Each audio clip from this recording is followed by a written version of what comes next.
Ah, tá louco. Aham. Em diversas tribos germânicas e sármatas, como marcomanos, quados, saxões, costobocos e os Sármatas jazizes. sármatas jaziges. Bom, vai sair enrolado não. Uhum.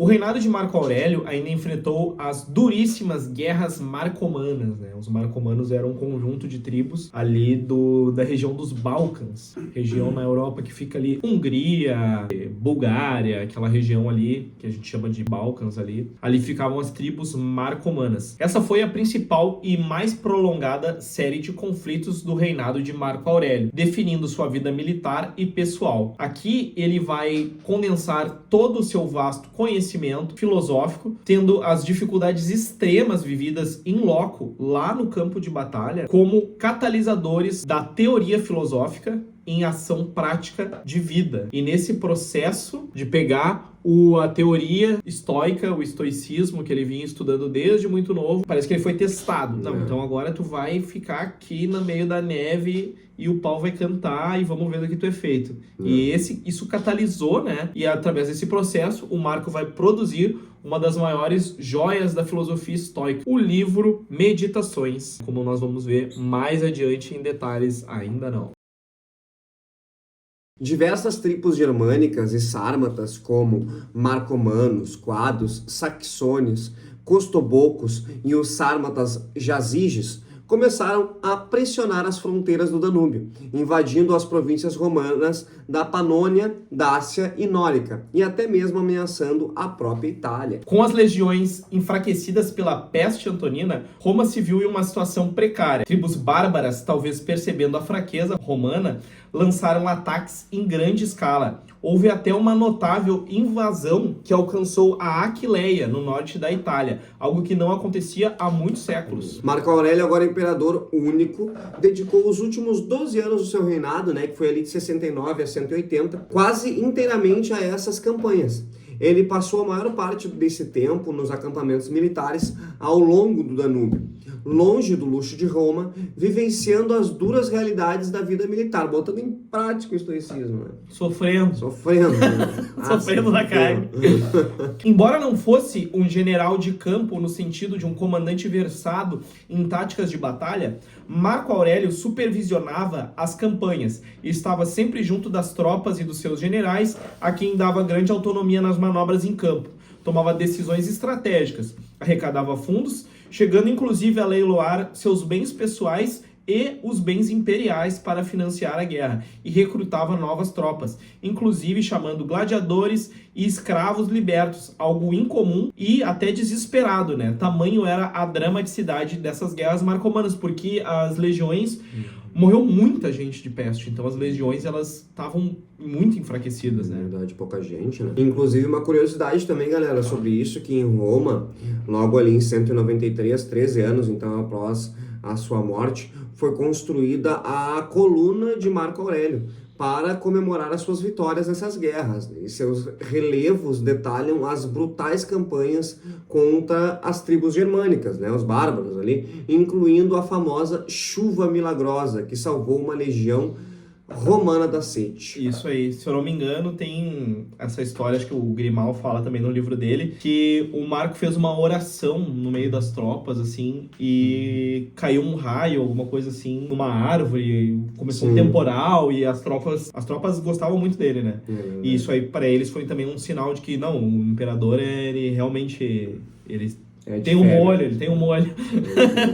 As guerras marcomanas, elas se dividiram em duas fases, né? A primeira guerra marcomana, que é de 166 a 175, caracterizada por intensos combates para expulsar os invasores do território romano e empurrá-los de volta para além do Danúbio. Marco Aurélio conseguiu vitórias significativas e forçou muitas tribos a tratados de paz, alguns dos quais exigiam que as tribos se assentassem em território romano para servirem como colonos ou soldados. Nós temos também a segunda guerra marcomana, que foi de 178 a 180, essa essa durou um pouco menos, após a revolta do general Avídio Cássio, né, no Oriente, que Marco Aurélio lidou com notável calma e com perdão também ao estoicismo aí. As tribos germânicas, então, elas se rebelaram novamente. Marco Aurélio retornou, então, às fronteiras do Danúbio para continuar lutando, né? Essa história aí com o Cássio Avídio foi bem sinistra, porque parece que o Cássio se proclamou imperador. Numa dúvida se o imperador, se o Marco Aurélio, né, tinha morrido em batalha, uma coisa assim, se o imperador estava vivo ou não, porque o Cássio Avídio estava lá no Oriente e o Marco estava lá em cima nos Balcãs, então eles não sabiam se o imperador estava vivo. E numa daquelas rolou uns boatos de que o imperador já estava velho, estava fraco, etc. Então talvez ele morreu, o Cássio Avídio se proclamou imperador para as tropas dele. E aí gerou uma guerra civil. Uma guerra civil. Porém, o Marco lidou com muita diplomacia com isso, conseguiu resolver com paz, né? Sem perder mais gente, né? Porque ele já estava mal, assim, de pessoal, né? E como que era a vida de filósofo num acampamento militar, rapaziada? A vida militar de Marco Aurélio foi um contraste marcante com a sua natureza filosófica. No entanto, é precisamente nesse cenário de guerra e doenças que ele compôs as suas meditações. Esse diário pessoal reflete o estoicismo de Marco Aurélio, servindo como um guia para manter a equanimidade, a virtude e o propósito em meio ao caos total. Ele buscava a autodisciplina e a resiliência para enfrentar as inúmeras adversidades, desde a brutalidade da guerra até a fragilidade da vida diante da peste. E agora vamos ao que interessa. O pessoal clicou nesse vídeo aqui para aprender sobre filosofia, né? E a gente só falou de guerra e morte, só peste. Coisa ruim. Vamos falar de coisa boa agora, né? Desse cara, então, que reuniu no mesmo ser humano, ao mesmo tempo, um dos maiores filósofos de todos os tempos, né?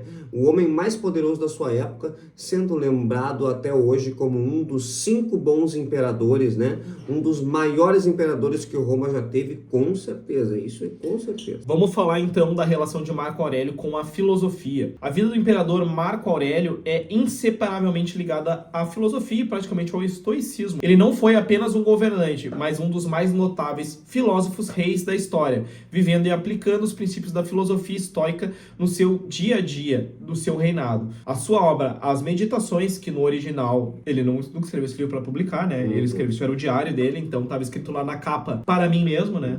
Então, né, um livro para mim mesmo, para si mesmo, é um testemunho direto da sua jornada filosófica. Marco Aurélio, ele abraçou o estoicismo como um guia, né? Um guia de vida, desde a juventude, que nem a gente comentou lá, que desde criança ele já se destacava. E essa doutrina moldou profundamente a sua perspectiva de mundo, suas decisões, né, as suas condutas. O estoicismo, para ele, não era uma mera teoria acadêmica, mas um manual prático de como viver bem, né? E em qualquer circunstância, os princípios estoicos centrais que influenciaram Marco Aurélio incluem algumas coisas que o Vini vai comentar pra gente agora aí. A virtude como o bem supremo. Para os estoicos, a virtude, que é a sabedoria, a justiça, a coragem e a temperança, essas valências juntas compõem a virtude, ela é o único bem verdadeiro, né? Tudo mais, a saúde, riqueza, fama, são indiferentes, que podem ser preferíveis, né? A gente pode preferir ter saúde, ter riqueza, ter fama, mas não são essenciais para a felicidade. A felicidade não pode depender de algo que não depende de ti. Marco Aurélio se esforçava para agir virtuosamente, independente de qual situação ele estivesse enfrentando, de qual pressão, de qual poder, de qual adversário. Tava tudo no controle dele, né? Nós temos também um controle sobre o interno e a aceitação do externo. Um dos pilares do estoicismo é a famosa dicotomia do controle. A distinção entre o que está sob o meu controle, o que eu posso mudar, né? Os nossos pensamentos, julgamentos, ações, e o que não está, o que eu não consigo mudar, que são eventos externos, a opinião dos outros e a morte, né? Memento mori.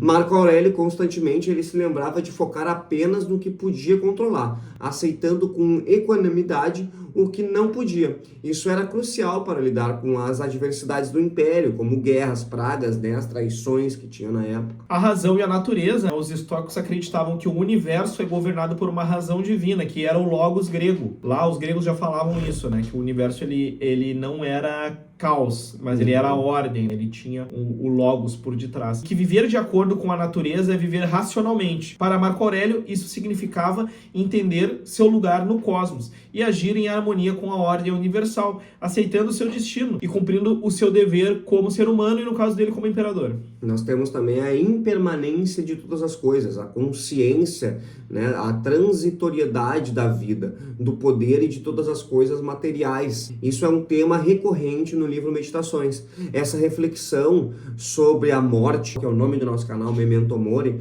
não era mórbida, né, mas uma motivação para viver plenamente o presente e valorizar o que é verdadeiramente importante. Agora vamos falar sobre este famoso livro aqui, as meditações que estão aqui. Aqui. Tá aí. Aqui. A obra do homem. Meditações. Imagina, cara, ainda bem que ele só escreveu coisa nobre e elevada aqui, porque imagina os caras publicar o teu diário. Bah! Imagina publicar o diário do irmão dele. Bah! Era ruim, né? Então, esse livro aqui, rapaziada, ele é um diário filosófico pessoal do imperador, escrito justamente quando o Marco se encontra no fronte de batalha, liderando o exército romano em pessoa e passando pelas mais terríveis privações da guerra, por anos a fio. É verdade. As meditações, elas não foram escritas para publicação, gente. Isso é muito importante. Mas ele foi, que nem o Vini disse, um diário pessoal de reflexões, exercícios espirituais, né? Elas foram compostas em campanhas militares, em meio ao caos da época, a violência, né, a guerra, o que as tornaria ainda mais impactante nelas são, né, de acordo com Marco Aurélio. O autoexame e a crítica. Ele constantemente questiona suas próprias motivações, erros e fraquezas. É um exercício de autoconsciência brutalmente honesto. Nós temos os lembretes que ele põe e as afirmações dentro desse diário. Lembretes e afirmações. O texto é cheio de lembretes estoicos sobre como lidar com a raiva, a inveja, a dor, o medo da morte e as dificuldades de governo da época. E ele repete princípios para ele gravar, né, para ficar com ele. A gratidão, apesar das enormes responsabilidades e desafios, Marco Aurélio expressa sempre gratidão pelas pessoas em sua vida e pelas oportunidades que ele tem de praticar a virtude, mesmo em situações ruins pra caramba, ele é grato por poder praticar o certo. Então nós temos também a humanidade e o dever, né? Mesmo sendo imperador,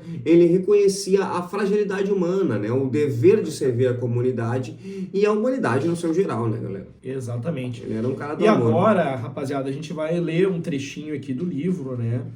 Pra a gente poder analisar isso juntos. Acolhe a alvorada já dizendo antecipadamente para ti mesmo: vou topar com o indiscreto, com o ingrato, com o insolente, com o pérfido, com o invejoso, com o insociável. Todas essas qualidades negativas lhes ocorrem por conta de sua ignorância do bem e do mal. Eu, entretanto, que contemplei a natureza do bem, que é nobre, e a do mal, que é vil, e a natureza de quem incorre no erro, a qual me é inata e a mim aparentada, não apenas porque do mesmo sangue ou da mesma semente, como também porque participante de idêntica inteligência e parcela da divindade, não me é possível ser prejudicado por nenhum deles. Com efeito, ninguém me envolve com o que é vil. Não sou capaz de enraivecer contra meu semelhante, nem de odiá-lo, pois nascemos para a mútua cooperação e assistência, com os pés como as mãos, como as pálpebras, como as fileiras de dentes superiores e as fileiras de dentes inferiores, de modo que a oposição a isso contraria a natureza. Essa oposição produz animosidade e aversão. E isso é um trecho que tem bem no começo do livro, assim, que logo em seguida que ele agradece aos avós, aos pais, ele vai citando todos os parentes dele, os professores, todo mundo que passou pela vida dele, ele destaca as pessoas e coloca o que ele aprendeu com elas. Da minha mãe eu aprendi o amor, do meu pai eu aprendi a virilidade, do meu avô eu aprendi a gostar dos livros, e ele vai falando uma série de coisas, e isso já expressa a gratidão dele, e em seguida ele fala isso, que eu acabei de ler, no trecho que ele expressa que a gente tem que saber que o defeito do outro é o defeito do outro. E que eu não posso me enraivecer com o outro, porque a gente foi feito para cooperar, né? É verdade. Os seres humanos foram feitos para cooperar e não para competir. Assim como as mãos, ele fala ali, né, que são duas e tem que cooperar, assim como os pés, assim como os dentes, né? Então, é bem bacana, rapaziada. Então, a gente tem aqui, né, eu acabei de ler um trecho do Meditações, a gente tem também aqui a biografia do Marco Aurélio, do Pierre Grimal, e daqui a gente consegue ter bastante informação, né, de quem foi o Marco Aurélio, e esses livros aí foram que a gente usou aqui para fazer a pesquisa. E como que era a aplicação da filosofia no governo do Marco Aurélio, João?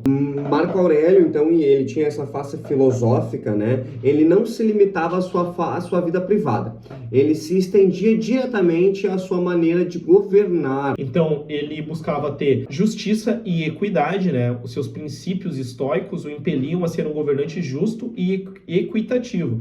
Ele era conhecido por sua atenção aos detalhes na administração da justiça e por buscar o bem-estar dos seus súditos. Embora seja necessário também destacar que Marco Aurélio perseguiu cristãos, embora de forma menos sistemática do que alguns imperadores anteriores, né, ou inclusive posteriores a ele, mas ele perseguiu cristãos no governo dele ali, ele viu o cristianismo como uma ameaça à ordem social e religiosa do Império Romano, devido à sua recusa, né, por parte dos cristãos, né, em participar dos rituais religiosos tradicionais e a sua postura intransigente em relação à fé. Nós temos também a resiliência diante da adversidade, né? O seu reinado ele foi marcado por grandes desafios.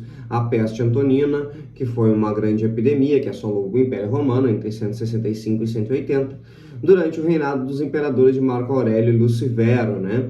Seu co-imperador, ambos da dinastia antonina. Embora não se saiba com certeza qual doença causou a peste, alguns historiadores especulam que possa ter sido varíola ou sarampo.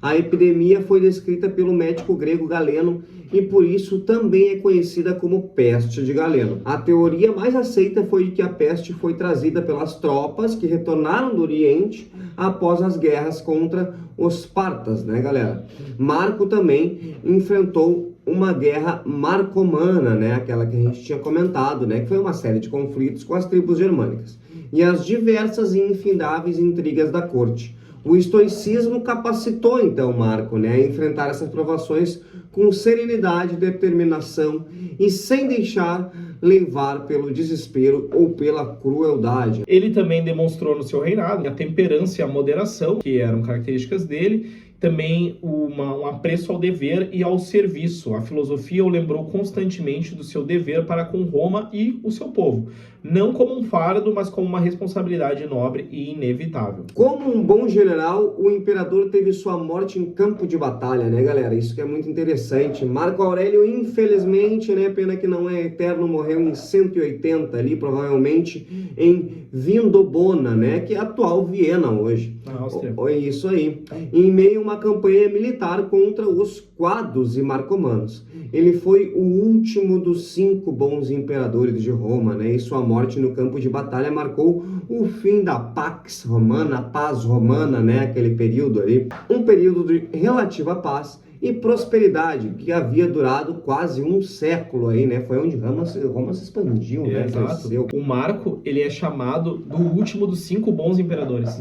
Roma teve um período dos 5 bons imperadores, que foi um período que tudo deu certo e o Império só cresceu e não tinha guerras. E isso começou a vir abaixo, casualmente, no reinado do Marco Aurélio. O seu sucessor, seu filho Cômodo, escolheu uma política de paz apressada, encerrando as guerras do Danúbio, de qualquer forma ali, e da maneira mais rápida possível, com um monte de concessões, né? O que alguns historiadores veem como uma oportunidade perdida de consolidar as fronteiras romanas e os ganhos que o Marco tinha tido tanto trabalho para conquistar, né? Então, como ele simplesmente não queria se envolver com a guerra, e ele, o que precisa aí, o que vocês querem, toma aqui para vocês, e eu vou embora para Roma curtir uma night. Exatamente. A vida do Marco Aurélio, portanto, ela foi uma batalha constante, né, galera? Não apenas contra os inimigos externos, né? Mas também contra opositores políticos, né? Contra forças da natureza, como a peste, e contra as próprias tendências humanas ao desprezo e à corrupção.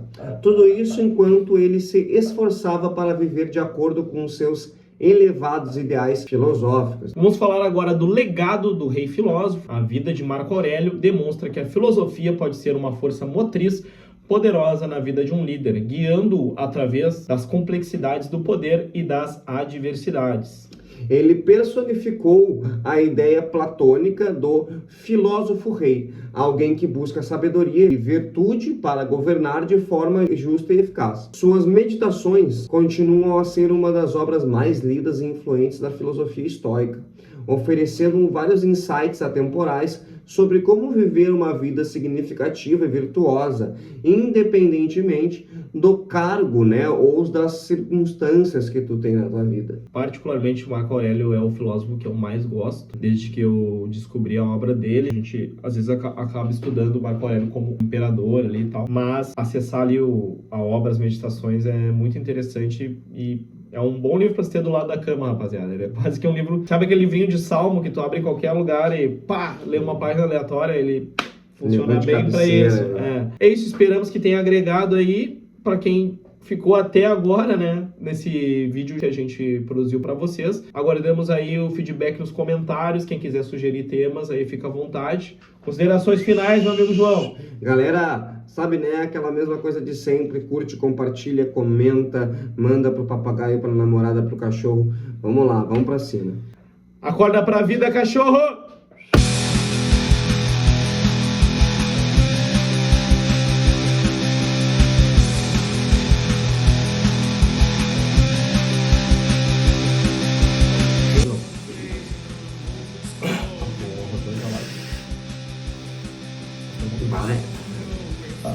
Pra mim é aula particularmente, né? É, Esse bagulho o cara vai na escola por cima, né? Depois sim. Mas não é tão detalhado assim. Não, e outro, cara, não precisa. Só pra passar, né? Apesar de eu gostar, eu gosto dos temas que me interessam, né? Sim. Coisa que não me interessa, não me interessa. Eu gostar de história, eu gosto dos partes que me interessam. Sim, claro, é. A história não dá pra gostar de tudo.